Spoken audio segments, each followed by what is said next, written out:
Hello दोस्तों, आपका हमारे YouTube चैनल पर स्वागत है। आज का हमारा टॉपिक है कॉन्टेक्टर। जैसे कि आप देख रहे हैं मेरे पास भी बहुत से कॉन्टेक्टर रखे हैं।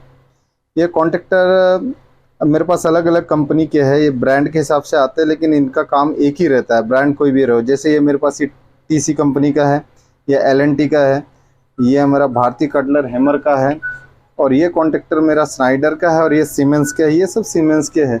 और एक ये कॉन्टेक्टर है मेरे पास में, ये L&T के है। इनके साइज अलग अलग रहते हैं, उसी हिसाब से इनकी एम्पियर कैपेसिटी भी अलग अलग रहती है। ब्रांड भले अलग हो, लेकिन इनका काम एक ही होता है। ये वर्क कैसे करते हैं और क्या काम करते हैं, जैसे कि आप मेरे पास एक स्विच देख रहे हैं। स्विच ऑन ऑफ मेरे से मैनुअल थ्रू हो रहा है, यानी कि इसको हम मैनुअल जरिए ऑन ऑफ करते हैं।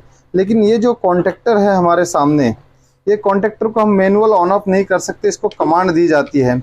इसके इनसाइड में नीचे की ओर एक कॉइल होती है, बीच में एक प्लंजर होता है, और ऊपर साइड में किट्स होती है, पत्तियां।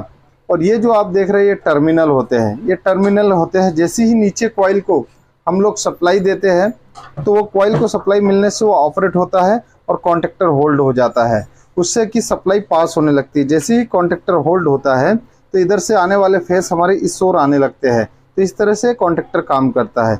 यह अक्सर आपने देखा होगा कि आपके घर के बोरवेल मोटर में जो स्टार्टर होता है उसमें इस तरह के छोटे कॉन्टेक्टर लगे रहते हैं। फिर बाकी के ये जो भी बड़े कॉन्टेक्टर है, ये सब इंडस्ट्री में यूज़ होते हैं। इंडस्ट्री लाइन में सबसे ज़्यादा इनका यूज़ किया जाता है, जहाँ पर किसी भी स्विचिंग टाइप का, जैसे कि किसी लाइटिंग पैनल का कमांड हो, या तो फिर हमारी कोई मोटर को ऑन ऑफ करना हो, या कोई भी सप्लाई का सर्किट जोड़ना और तोड़ना हो, तो उसमें जिस तरह से ये स्विच ऑन ऑफ होता है उसी तरह से ये कॉन्टेक्टर ऑन ऑफ होते हैं। लेकिन इनकी कैटेगरी थोड़ी अलग होती है। कैटेगरी इनकी वोल्टेज के हिसाब से अलग अलग सिलेक्ट होती है, एम्पियर के हिसाब से अलग सिलेक्ट होती है। जैसे कि ये जो कॉन्टेक्टर है, ये कॉन्टेक्टर मेरे पास आप देख रहे हैं 110 वोल्ट का है, यानी कि ये 110 वोल्ट सप्लाई, कंट्रोल सप्लाई पर ऑपरेट होगा। और ये जो कॉन्टेक्टर है मेरे पास, ये 240 वोल्ट पे ऑपरेट होगा। और ये जो कॉन्टेक्टर है, ये एक मेरे पास में, ये 415 वोल्ट पे, यानी कि ये फेस टू फेस ऑपरेट होगा, ये फेस न्यूट्रल ऑपरेट होगा। और ये कॉन्टेक्टर के लिए हमारे को अलग से 110 वोल्ट सप्लाई ट्रांसफार्मर से बना के ऑपरेट करना पड़ेगा। हमारा AC के 3 ही टाइप के सर्किट होते हैं, 110 वोल्ट, 240 वोल्ट और 440 वोल्ट।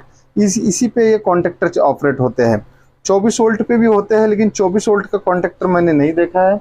24 वोल्ट पे अक्सर रिले का यूज़ किया जाता है, क्योंकि वहाँ एम्पियर कैपेसिटी कम लगती है, तो वहाँ रिले यूज़ किया जाता है। जहाँ पर भी हमारे को इंडस्ट्री में काम करना है तो कंट्रोल सर्किट 110 वोल्ट, 240 वोल्ट और 440 वोल्ट, इसी पे कंट्रोल रहता है और उसी पे कॉन्टेक्टर ऑपरेट होते हैं। अब कॉन्टेक्टर का सिलेक्शन प्रोसेस अलग अलग होता है। हमारे को कहाँ कितने किलोवाट की ज़रूरत है या कितने एम्पियर की ज़रूरत है, उस हिसाब से उस कंपनी का कॉन्टेक्टर क्या मॉडल के हिसाब से उसको सिलेक्ट किया जाता है। जैसे ये मेरे पास में एक कॉन्टेक्टर जो है TC का है, ये TC1D3210 है। ये कॉन्टेक्टर की कैपेसिटी है 32 एम्पियर की, यानी 32 एम्पियर की है। अब जहां मेरे को 30 से 25 एम्पियर का लोड रहेगा तो मेरे को उस कॉन्टेक्टर को यूज करना पड़ेगा। ये कॉन्टेक्टर भी TC का है, इसका कॉन्टेक्टर की मेरी करंट कैपेसिटी है 40 एम्पियर। और ये जो कॉन्टेक्टर है, ये कॉन्टेक्टर मेरे पास, ये भी TC का है, 95 एम्पियर। तो इस हिसाब से आपको अलग अलग कैटेगरी के हिसाब से कॉन्टेक्टर यूज करना पड़ता है। जैसे ये मेरे पास में एक ये L&T का है, ये MNX40 है, ये MNX45 है। तो MNX45 यानी 45 एम्पियर तक की कैपेसिटी में यूज होगा। ये MNX70, इसका मॉडल नंबर 70 है, और ये 70 एम्पियर तक के लिए यूज होता है। और जैसे कि ये कॉन्टेक्टर है, ये कॉन्टेक्टर ML4 है, इसके ऊपर ऑलरेडी लिखा गया है कि ये 70 एम्पियर कैपेसिटी के लिए यूज होगा। तो इस तरह से कॉन्टेक्टर अलग अलग यूज होता है। जैसे भारतीय कटलर हैमर का ये छोटा कॉन्टेक्टर है, ये 16 एम्पियर तक यूज होता है। तो इस तरह से कॉन्टेक्टर का अलग अलग यूज होता है। करंट के हिसाब से वोल्टेज का विशेष ध्यान देना पड़ता है हमारे को, किस कंट्रोल सर्किट में हम कौन सा कॉन्टेक्टर यूज कर रहे हैं, इस हिसाब से इस कॉन्टेक्टर यूज करते हैं। और ये एक स्विच की तरह ऑपरेट होता है। ये कमांड देने पर, भले कमांड हमारी डिजिटल कोई स्क्रीन से आए या पुश बटन से आए या सिलेक्टर स्विच से आए, जब इसको कमांड मिलेंगी तब ये कॉन्टेक्टर होल्ड होगा। और उस तरह से कॉन्टेक्टर ओनली एक स्विच है, इसमें कोई भी इंटरनल प्रोटेक्शन नहीं रहता है। जैसे MCB और हमारी ओवरलोड रिले, इसमें इंटरनल प्रोटेक्शन रहता है, उसमें बायोमेट्रिक स्ट्रिप और इलेक्ट्रोमैग्नेटिक कॉइल लगी रहती है। तो उसके कारण क्या होता है, जब शॉर्ट सर्किट होता है तो वो होल्ड हो जाती है, ओपन हो जाती है, लेकिन ये कॉन्टेक्टर कंटिन्यू बना रहता है, ये कॉन्टेक्टर टूटता नहीं है। इसकी जाने वाली सप्लाई में हम जो आउटगोइंग सप्लाई रहती है उसमें हम लोगों को ओवरलोड रिले लगाना पड़ता है, या बैक साइड में जहाँ से हमारा पावर आ रहा है वहाँ पर हमारे को एमसीबी का प्रोटेक्शन देना पड़ता है। लेकिन ये कॉन्टेक्टर प्रोटेक्शन का काम नहीं करता, एक स्विचिंग डिवाइस है, ओनली स्विच ऑपरेट होता है, इसको हमारे को कमांड देके ऑपरेट करना पड़ता है। अभी मैं इसको ओपन करके आपको इसके इंटरनल पूरे कंस्ट्रक्शन को समझाऊंगा, जिसमें इसमें कॉइल, प्लंजर सिस्टम और किट्स क्या होती है। कभी आपको कॉन्टेक्टर रिपेयर करना पड़े तो हम रिपेयर भी कर सकते हैं। जैसे कि आप ये देख रहे हैं, ये एक कॉइल है, ये कॉइल मेरे इस कॉन्टेक्टर की है। कभी आपकी इसकी कॉइल ख़राब हो जाए तो आप इस कॉइल को इस तरह से रिमूव कर दोगे। जैसे आप देख रहे हो 50-240 वोल्ट, इससे इसी तरह से है। इसकी हम ये कॉइल भी रिप्लेस कर सकते हैं। और ऊपर साइड में लगने वाले ये टर्मिनल है, ये पावर टर्मिनल, और इन साइड में एक ये जो होती है किट होती है, वो किट को भी हम रिप्लेस कर सकते हैं। जब कभी उसकी किट जल जाए तो उसकी किट को भी हम रिप्लेस कर सकते हैं। तो अभी मैं आपको कॉन्टेक्टर ओपन करके दिखाऊंगा कि इसका इनसाइड कंस्ट्रक्शन कैसे होता है और वो किस तरह से काम करता है जिससे कॉन्टेक्टर होल्ड होता है। जैसे कि आप देख रहे हैं, मैं एक कॉन्टेक्टर रेडी कर दिया, आपको इसका कंस्ट्रक्शन वर्क दिखाऊंगा। ये कॉन्टेक्टर का हेड होता है, और ये जो आप देख रहे हैं ये पत्ती को, इसको प्लंजर कहा जाता है।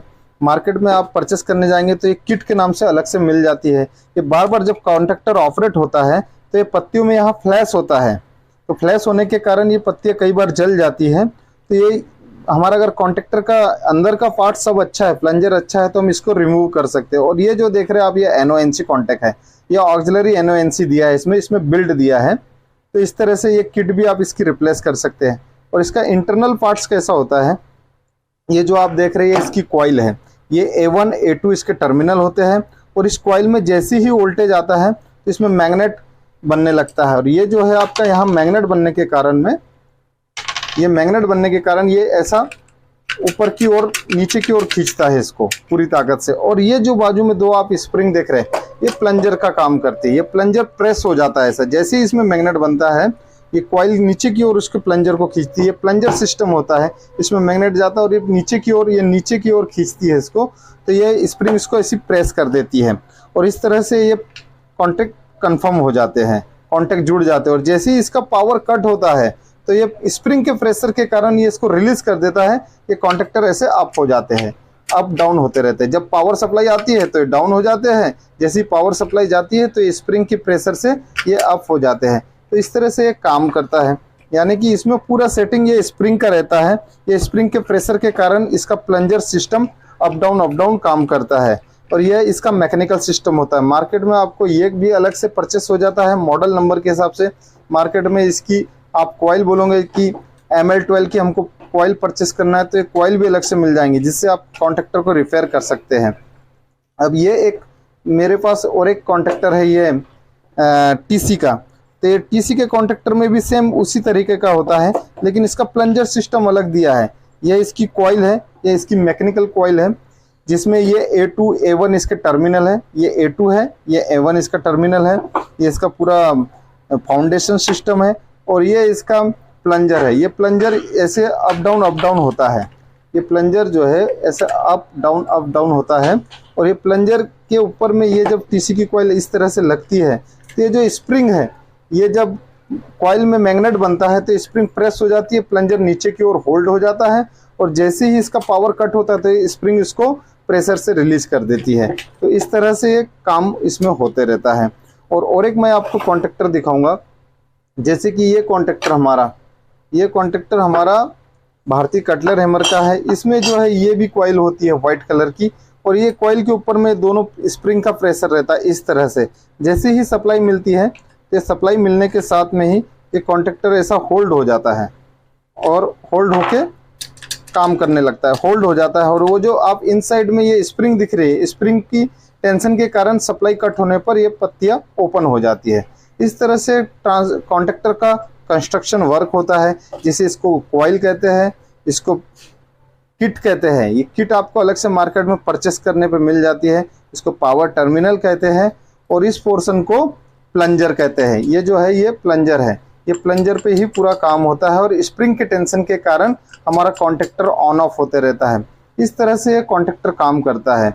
जैसे कि आज हमने L&T और सीमेंस और भारती कटलर हैमर और स्नाइडर के कॉन्टेक्टर पर डिस्कस किया। आगे हम स्पेशली एक वीडियो बनाएंगे जिसमें सीमेंस, एल&टी और स्नाइडर को कवर करेंगे, जिसमें आपको कभी मार्केट में परचेस करने जाना रहा, आप कभी मार्केट में परचेस करने गए, कितने किलोवाट की मोटर पे कौन से मॉडल का कॉन्टेक्टर लेना है, कितना एम्पियर सप्लाई लेता है, उसको हम आपको अलग से एक वीडियो में बताएंगे, जिससे कभी आपको परचेस करने में दिक्कत न जाए कि मार्केट में हमें अगर 70 एम्पियर के लिए कौन सा कॉन्टेक्टर लेना है, आप एल&टी लेना चाहते हैं या सीमेंस, तो उसका मॉडल नंबर हम आपके साथ शेयर करेंगे, ताकि आप कभी भी जाके मार्केट में इजीली उस 70 एम्पियर के लिए कौन सा कॉन्टेक्टर लेना है, 50 एम्पियर के लिए कौन सा कॉन्टेक्टर लेना है, वो सब आप आज आसानी से जान जाएंगे। वीडियो आपको कैसा लगा और वीडियो का सुझाव कुछ भी देना है तो आप हमें कमेंट बॉक्स में ज़रूर पोस्ट करें। वीडियो देखने के लिए धन्यवाद।